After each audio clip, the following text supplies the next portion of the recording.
Hi guys, thank you so much for clicking. Welcome back to another video. Today we are right here in Jinja and we are going for a 7-kilometer biking tour around Jinja town, and our tour guide is David from Bike Ventures. So if you're interested in bicycle tours around Jinja, I highly recommend Bike Ventures. It's been quite a long time since I last rode a bicycle, but I've been assured that they are stopovers, so let's go.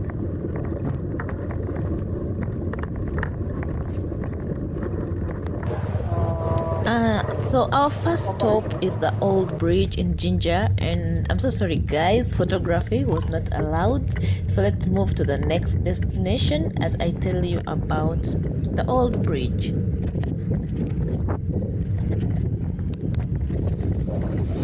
So the railway bridge is basically one of the most historical feature in Jinja, because this bridge was built in the 1930s and it's almost 90 years old. So it was the first steel bridge across the Nile, and it cost about 70,000 pounds. That's around 400 to 700 million Ugandan shillings, and it had both road and a railroad. This bridge was also used by the train passengers coming from Kenya, and they reached Uganda by steamer from the railhead at Kisumu across Lake Victoria to Entebbe or Port Bell. So in the mid-1920s, the main line in Kenya was extended from Nakuru through Eldoret and Tororo, where it met up with the original Jinja to Namasagali line. Then the new line ran to Kampala, crossed the Nile at Jinja by a bridge carrying both railway and roadway underneath. So guys, this bridge currently is so old, and but it's still there. So if you would love to visit it, you can go.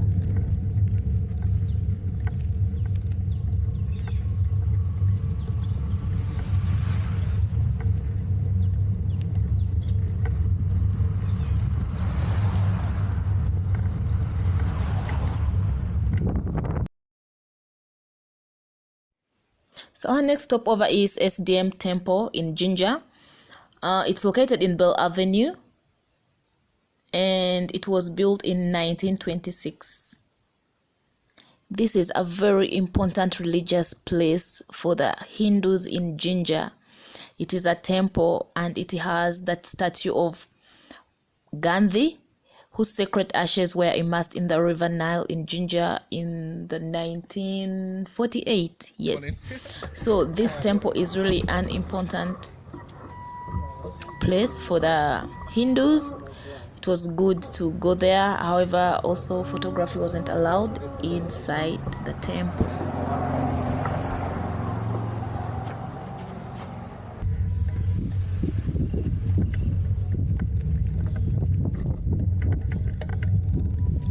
It was amazing to really see the Indian community in Jinja. I didn't think like Indians are so many in Jinja like that until I went to that temple. So our next stopover is Jinja Golf Course. This is also a historical place because it was established in the late 1920s by the colonialists working in eastern Uganda at that time.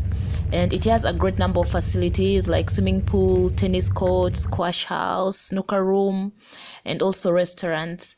So over the years, Jinja Club has emerged as one of the top golf clubs in Uganda. So when it comes to the popular golf courses, and a number of successful tournaments is held annually. So this place is quite wide and it's quite huge. So I've viewed it so far from 2 different angles. It's really a big place. Now come and let me go so that let me film you. Yeah. I know eyes are not too sharp. Yeah. Go through that forest and then we'll see what's happening there. But that's where the source of White Nile, I have to add that, where it originates. So when you reach there, you will see that there are 3 water mountains. Lake Victoria water moves like this. So far I'm enjoying the ride and everything seems fun. Jinja is just such a quiet and beautiful place, and yeah. So the next stop we are heading to is Ripon Falls Hotel. So guys, this hotel is a very, very special hotel, you know. So it's located along Nile Crescent Avenue. It's just opposite Jinja Sailing Club. It is remembered as a place where Queen Elizabeth slept on her first visit to Uganda. You get that? So this is the hotel where Queen Elizabeth slept. So her reason for coming was to commission the Owen Falls Dam in 1954. It is one of the Uganda's oldest hotels in Jinja. So now you can see it's just, we didn't really enter inside, but you can see iron sheets are wrapped inside. You can clearly see even from the picture the guide is showing us, it's really the place.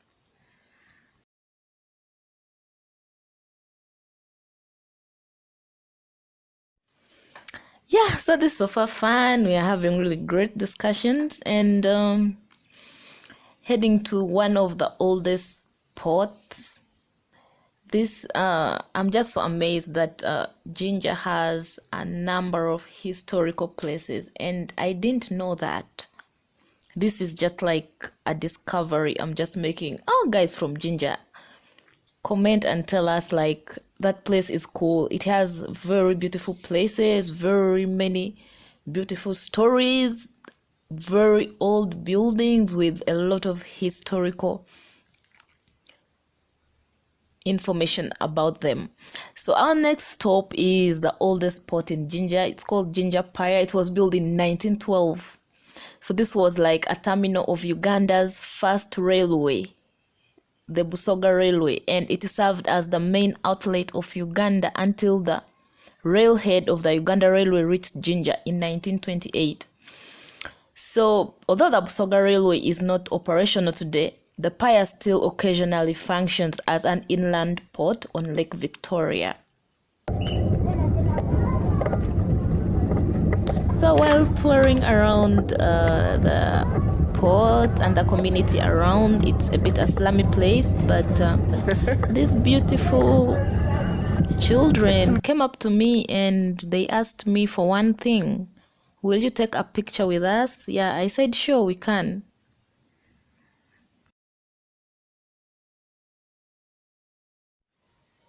So it's been good. Other stopovers have been looking at some of the indigenous trees around Jinja, including the tamarisk.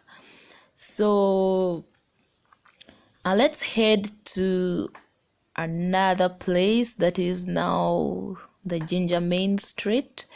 So the first stopover in the main street is the Jinja War Memorial, which is a monument that was built by the colonial government to commemorate Ugandans who died in the World War I and World War II. So it's said to be around 1,389 Ugandans died from injuries or diseases who were serving in World War I, and over 77,000 Ugandans were recruited into the armed forces in the cause in World War II. So this memorial was built to commemorate these heroes.